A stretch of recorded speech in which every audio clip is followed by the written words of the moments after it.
Dans l'ombre, là où même la lune n'ose poser son regard, règne un être dont le nom seul glace le sang. Premier et plus puissant des démons, il est l'incarnation du mal absolu, un fléau dont l'existence souille l'histoire de l'humanité. Son regard écarlate transperce l'âme, son sang corrompt et détruit, et son pouvoir est tel qu'un simple murmure de son nom suffit à semer la terreur parmi les plus braves.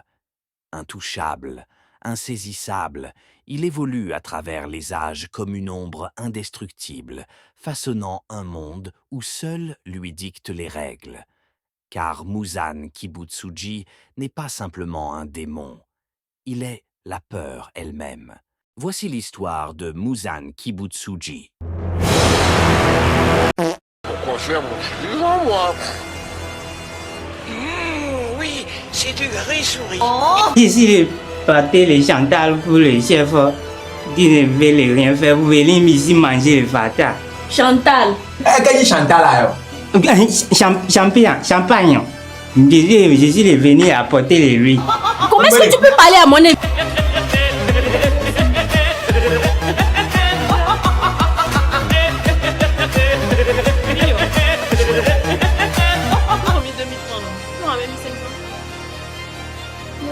Tu vas te dégager la maman. Oh, j'ignore. Ok, merci.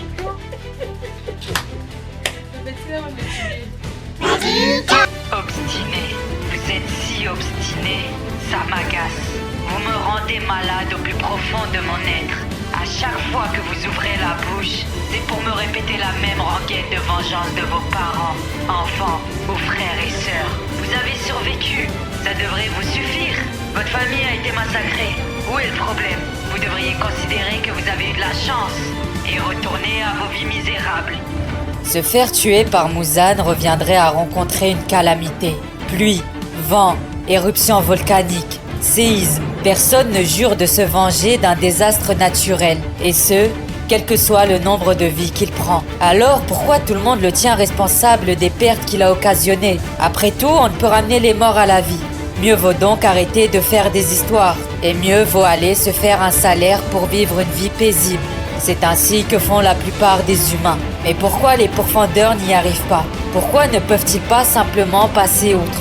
Car il serait un rassemblement de déviants. Et le roi démon en aurait assez de ces nuisibles. En réalité, c'est lui qui souhaite mettre fin à tout ce cycle. Voici donc la vision que Muzan a de lui-même. Toute guerre est un manichéisme, déterminant deux camps, le bien et le mal. Le gris n'existe pas.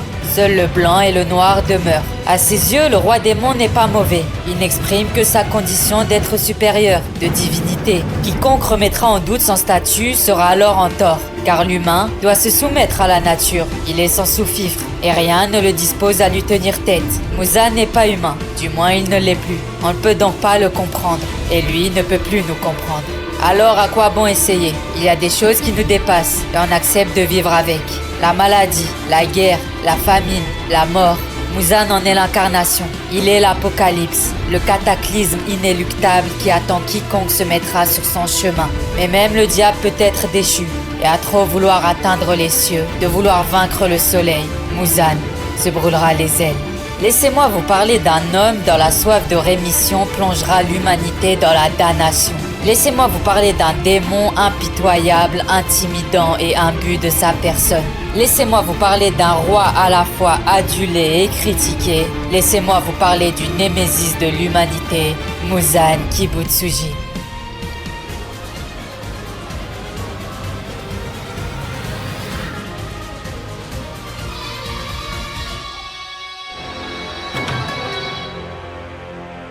Ce que je déteste, c'est le changement. Changement de circonstances, changement de corps, changement d'émotion.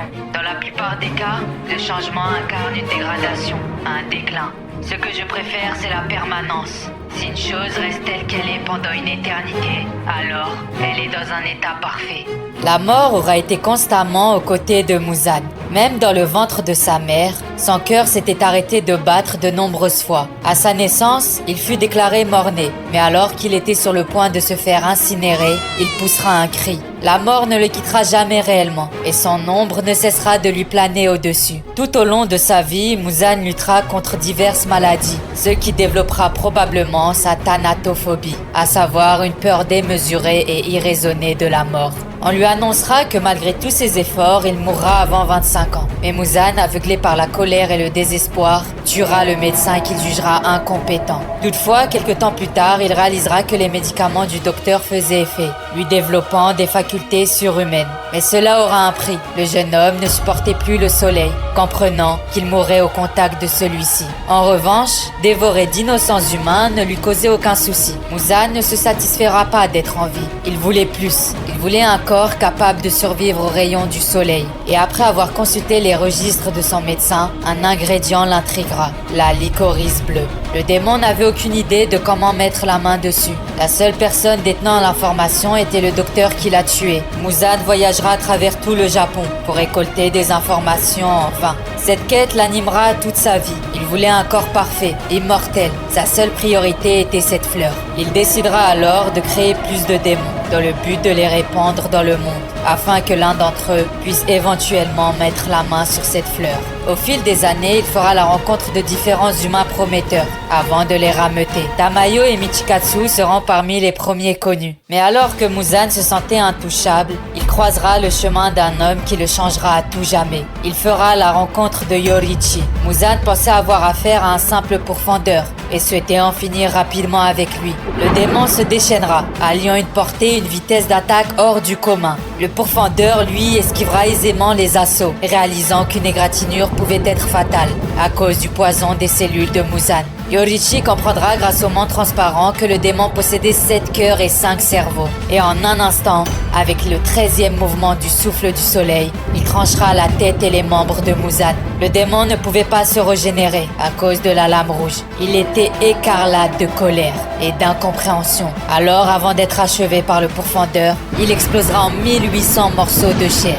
1500 seront coupés, mais les 300 restants permirent de reformer une tête humaine et de s'échapper. Quant à Tamayo, elle était libérée de l'emprise de Muzan et cherchera durant des centaines d'années un moyen de venir à bout du roi démon. Muzan ne se montrera plus jusqu'à la mort de Yorichi. Une fois son bourreau disparu, il refera surface, renforçant ses rangs, installant les lunes supérieures.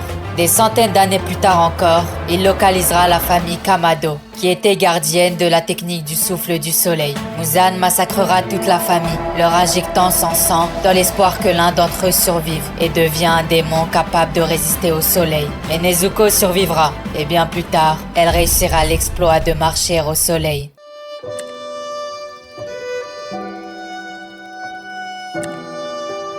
Kagaya, voyant sa mort approcher, retrouvera Muzan. Le roi démon sera déçu de voir que la famille qui lui court après depuis 1000 ans maintenant ne soit réduite à cela. Tu es répugnant. On ne peut plus répugnant. On dirait un cadavre, jusqu'à l'odeur. Kagaya lui dira qu'il était déjà censé être mort il y a 6 mois de cela, mais qu'il s'était dévoué à le vaincre. Puis, il lui révélera qu'ils ont des liens de sang. Leur ancêtre avait enfanté Muzan, et sa famille en sera maudite. Tous les nouveau-nés étaient faibles et mouraient en peu de temps. Un prêtre leur dira que leur lignée a mis au monde un démon, et qu'ils doivent dédier leurs âmes à le vaincre. C'est ainsi que durant des générations, les chefs des pourfendeurs se succéderont. Les cieux ne me punissent pas, malgré les centaines, non, les milliers d'humains que j'ai tués. Je suis toujours libre et je n'ai croisé le moindre dieu ou Bouddha durant ces 1000 ans. Puis, Kagaya questionnera Muzan. Quel est ton rêve, Muzan? Tu rêves d'éternité, tu rêves d'être indestructible. Tout à fait. Et ce rêve est sur le point de se réaliser. Il ne se réalisera jamais, Muzan. Kagaya lui dira qu'il sait ce qu'est l'éternité. Ce seraient les idées humaines. Elles traversent les âges. Elles sont indestructibles. Les pourfendeurs ont perduré 1 millénaire durant. Beaucoup sont morts, mais ils n'ont pas disparu pour autant. Kagaya le lui prouvera, en prenant pour exemple le fait de ne jamais pardonner à ceux qui prennent la vie d'un être cher. Cette idée est éternelle et Muzan n'aura jamais été pardonné, pas une fois en 1000 ans. Muzan, tu as marché sur la queue du tigre de nombreuses fois, t'exposant ainsi au courroux du dragon. Tu as en fait réveillé une créature qui sommeillait depuis longtemps et ils te détestent au plus haut point. Ils ne te laisseront jamais t'en tirer. Puis, Kagaya conclura sa démonstration en lui affirmant qu'il ne comprend certainement pas cette connexion aux idées humaines, car lui et son espèce cesseront d'exister s'il meurt, prouvant par A plus B qu'il ne sera jamais éternel, car les idées humaines survivent dans la mort, et elles survivent éternellement. Mais lui, une fois mort, plus rien ne subsistera, ni lui, ni l'empire démoniaque qu'il a créé. Muzan en avait assez. Il était confronté à la réalité, mais il ne l'acceptera pas. Il était sur le point de mettre fin à la vie de Kagaya. Le chef des pourfendeurs emploiera alors ces derniers mots. J'ai de la chance, bien que je ne le mérite pas d'être adoré de mes pourfendeurs, tout particulièrement de mes piliers. Si je meurs, leur morale sera plus haut que jamais. Ça y est, tu as fini. Oui, même si je ne m'attendais pas à ce que tu m'écoutes. Merci, Muzan.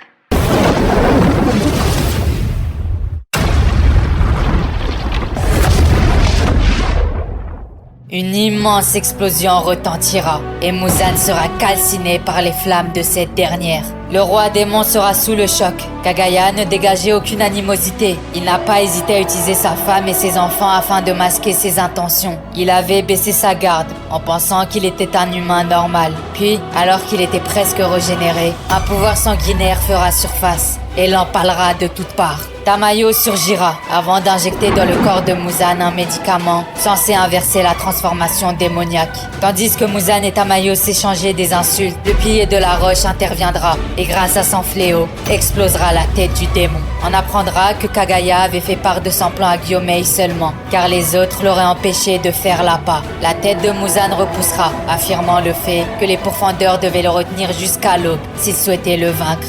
Au même moment, tous les piliers rappliquent. Tous utiliseront leur souffle avant de jaillir sur le roi démon. Puis, un son de biwa retentit et les piliers se retrouveront piégés dans la forteresse de l'infini. Ils seront tous séparés et feront tous face à différents adversaires surpuissants, les lunes supérieures. Ils arriveront les uns après les autres à en venir à bout, non sans sacrifice. On apprendra alors que le cocon dans lequel le roi démon reprenait des forces était localisé. Muzan surgira en dehors et massacrera tous les pourfendeurs aux alentours. Il avait pris une ignoble forme démoniaque. Il prendra Tamayo de haut, lui assurant que son médicament ne fonctionne pas. Elle lui dira qu'aujourd'hui est le jour où il ira en enfer, avant de se faire exploser la tête. Muzan continuera son massacre, encore et encore, déterminé à mettre fin à l'organisation des pourfendeurs cette nuit. Il fera par la suite la rencontre de Tanjiro et Tomioka. Je n'avais jamais été aussi froid envers un être vivant. Je n'avais jamais ressenti une haine qui me dévore les entrailles. C'est la première fois que je ressens ça. Kibutsuji Muzan. Il attaquera les pourfendeurs, qui esquiveront tant bien que mal les assauts du roi démon. Sa puissance était phénoménale, réduisant en charpie tout son environnement. Il tranchera même l'œil de Tanjiro, et tandis qu'il était sur le point de l'achever, Mitsuri et Obanai le sauveront. Muzan sera acculé dans un endroit qu'il ne contrôle plus. Il décidera alors de faire exploser le pouvoir démoniaque de Nakime, pour ainsi se retrouver en plein air. Muzan était désormais à l'extérieur, et l'aube se lèvera dans 1h30. Le roi démon déploiera son pouvoir sanguinaire et repoussera l'assaut des piliers, forçant certains pourfendeurs à se sacrifier pour eux. De l'autre côté, Tanjiro s'effondre au sol. Les cellules empoisonnées de Muzan l'avaient consumé et il était déclaré mort. Je mêle mon sang à mes coups, mais il ne se transformera pas en démon. J'y ai mis trop de sang. Ça fonctionne plutôt comme un poison qui détruit ses cellules jusqu'à ce qu'il meure. Le combat continuera et les piliers seront à leur tour blessés par le roi démon. Il était sur le point de mettre fin au combat, mais les piliers manquants apparaîtront à leur tour, surprenant le démon. Le combat éclate alors entre l'ultime espoir et le désespoir final. Muzan était persuadé qu'il avait gagné d'avance, ayant pu blesser les piliers. Ils subiront le même sort que Tanjiro, mais fort heureusement, un antidote leur sera injecté, leur permettant de tenir plus longtemps. Muzan déchaînera alors toujours plus son courroux, et les piliers, eux, ne lâcheront rien, répondant coup pour coup au roi démon. Une confrontation ébouriffante aura lieu, tout pourfendeur se mêlant à la bataille, acculant aux extrêmes limites Muzan. Mais en un instant, agacé de la situation, le roi démon anéantira tout espoir, assommant tous les piliers pourfendeurs. Mais la flamme de l'espoir ne s'éteindra jamais et Tanjiro revient d'entre les morts afin de confronter Muzan. Le plus beau duel de l'œuvre prendra forme, Tanjiro enchaînant les mouvements du souffle du soleil et Muzan provoquant un déferlement d'attaques surpuissantes. Tanjiro prendra la forme du traumatisme de Muzan sans pour autant atteindre son niveau. Le combat ne cessera de monter en intensité, mais Tanjiro semblait arriver à court d'options. Muzan n'arrivera pas pour autant à tuer le pourfendeur. il comprendra qu'il y a quelque chose qui cloche. Le médicament que Tamayo avait utilisé fonctionnait en réalité, faisant vieillir Muzan de 50 ans par minute, faisant fondre à vue d'œil toute la force que le roi démon a récoltée durant 1000 longues années. Tous les piliers se relèveront, avec pour seul objectif de retenir plus encore Muzan, de le retenir jusqu'à l'aube. À chaque tentative de fuite, le roi démon sera intercepté. À chaque fois qu'il ouvrait une porte, une autre se fermait devant lui. Le dragon dont lui parlait Kagaya plus tôt se tenait là. Il prenait la forme des pourfendeurs de démons. Muzan tentera différentes options, utilisera des ondes de choc, prendra des formes affreuses. Tout cela en vain. À chaque fois qu'il repoussait un combattant, un autre faisait surface. Il était plongé dans une boucle infernale, inarrêtable. Puis, à force d'usure, le roi démon sera paralysé et l'aube était apparue. Sa peau se décomposant, il tentera son dernier Vatou. Il absorbera Tanjiro avant de créer une armure de chair, reprenant la forme de sa naissance, d'un enfant mort-né. Mais les pourfendeurs utiliseront leur dernière force pour le retenir et l'infâme créature sera désagrégée par les rayons du soleil. Sa forme physique n'était plus, mais son esprit avait fusionné avec celui de Tanjiro lors de l'absorption. Muzan sera ému. La chose qu'il a fui toute sa vie se tenait là, et plus aucun détour n'était possible. Tout être vivant meurt un jour, sans exception. Seuls les sentiments sont éternels. Kagaya avait raison. Muzan ne se souvenait plus des gens qu'il a tués, car la disparition de la chair marque une fin. Il aura été vaincu par les sentiments transmis, des morts qu'il a causés. Il tentera alors de concrétiser son rêve une dernière fois, de devenir éternel en léguant ses sentiments à Tanjiro. Il injectera tout son sang et pouvoir en Tanjiro afin qu'il puisse accomplir son rêve par procuration. Tanjiro combattra néanmoins les sentiments de Muzan. Le roi démon questionnera Tanjiro. Pourquoi veut-il rentrer chez lui? Toute sa famille est morte. Tout ce qu'il y a là-bas, ce sont des cadavres. Tanjiro lui dira qu'il a encore ses souvenirs des jours heureux, et que s'il restait en vie avec Nezuko, ils persisteront. Muzan tentera alors de ruser, lui affirmant que Nezuko est morte, qu'il l'a tuée. Mais les esprits de ses camarades tombés au combat feront barrage à la tromperie de Muzan. Tanjiro souhaitera redevenir humain pour présenter ses excuses, mais Muzan le lui interdira. Il avait hérité de sa volonté, il ne pouvait plus penser ainsi. Le roi démon prendra l'égoïsme afin de pouvoir vivre éternellement, mais Tanjiro, lui, voulait mourir en humain. Il ne souhaitait pas vivre pour l'éternité, il voulait juste retrouver ses amis. Mais à quoi bon vivre alors que tant de personnes sont mortes? Le questionnera Muzan. Tanjiro sera alors poussé par l'esprit des êtres qu'il a perdus, en réponse à la question de Muzan. Comme si Tanjiro devait justement vivre pour eux, et non à cause d'eux. Puis, l'antidote commençait à faire effet, et Muzan perdait le contrôle. Il grondera Tanjiro, lui interdisant de partir,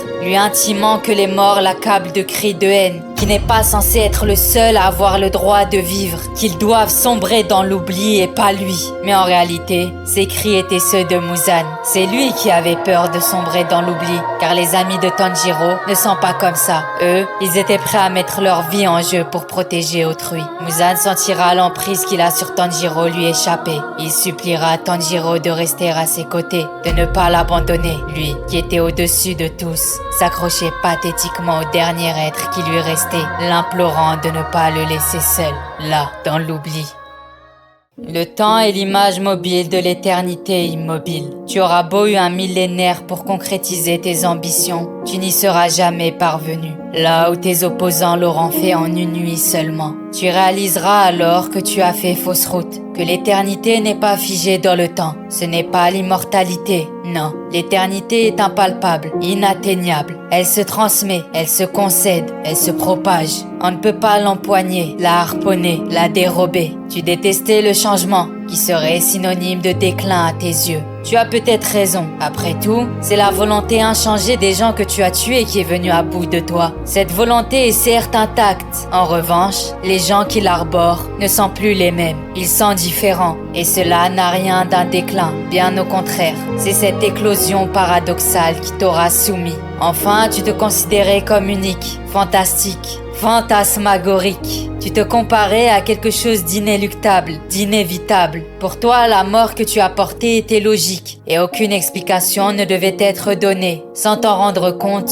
tu prenais la forme de la chose qui te terrorisait. Tu fuyais la mort comme si elle était absurde, irrationnelle. Pourtant, lorsque tu l'as distribuée, tu l'as trouvée cohérente et juste. Ta vie entière aura été un paradoxe, Muzan. de ta naissance à ta mort. Tu devais mourir dès les premières minutes où tu vis le jour. Pourtant, tu vécus plus de 1000 ans durant. Tu auras tout fait pour éviter de mourir. Cependant, c'est toi qui précipiteras ta dernière heure. Le jour où tu tuas la famille Kamado afin de trouver un moyen de vaincre le soleil. Le destin t'a offert un pouvoir unique, mais au lieu de t'en contenter, tu as voulu plus, toujours plus. Alors, comme Icare, tu viseras trop haut. Tu visais cet astre, tu visais le soleil, mais tu seras puni pour cet affront. Je pourrais relater des heures durant encore l'histoire de ta vie. Tu es fascinant, sûrement le plus fascinant de tous ceux à qui j'ai eu affaire. Tu seras resté toi-même jusqu'à la fin, même désagrégé. Tu n'auras eu aucun scrupule à accepter les paroles de ton ennemi Kagaya, à suivre ses conseils, à admettre que tu ne seras jamais éternel, à admettre que tu t'es trompé. Tu auras tenté de faire de ton pire ennemi Tanjiro ton meilleur allié. Tu auras tenté de nous imiter,